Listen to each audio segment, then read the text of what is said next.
The World Health Organization says 6 suspected cases of hantavirus have been reported on board a cruise ship in the Atlantic. At least 3 people have died. The virus, usually spread by rodents, can lead to severe respiratory illness and hemorrhagic fever. The operator said 2 symptomatic individuals are on board, with efforts to repatriate them ongoing. Sean Dilley reports. The Hondia started its voyage from Argentina 2 weeks ago.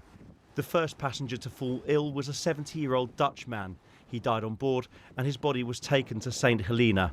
Authorities say his 69-year-old wife fell ill at the airport on her way home and later died in hospital.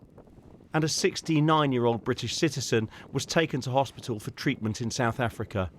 The Dutch-registered ship left Ushuaia on the 20th of March. It was scheduled to finish its voyage here in Cape Verde today.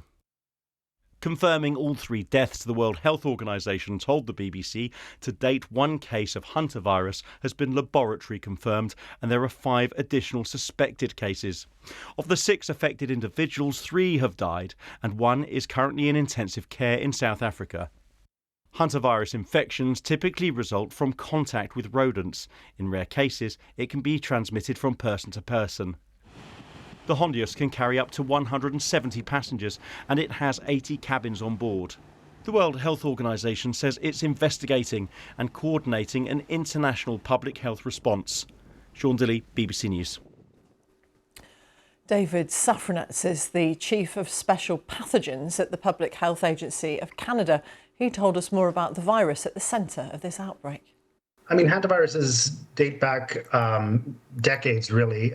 First discovered really during the Korean conflict. The disease back then primarily referred to as hemorrhagic fever with renal syndrome, wide distribution across Europe and large parts of Asia.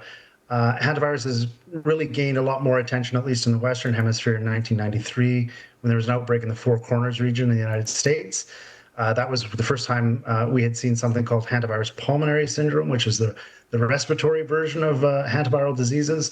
And we now know it's common with these viruses circulating all over North and South America that are capable of causing this disease in humans. So it's been around for quite some time. It generates more attention when certain individuals become infected. Things like this occur. We hear about a lot more in the media, but it really is constantly present globally, really.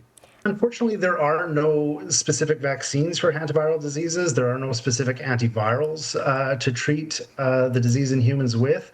Treatment primarily is supportive care, so early identification of cases, seeking medical attention, and getting into facilities that are capable of assisting, for example, in this case, with the respiratory distress portion of the disease. That's really critical, but specific medical interventions, just nothing exists at this time.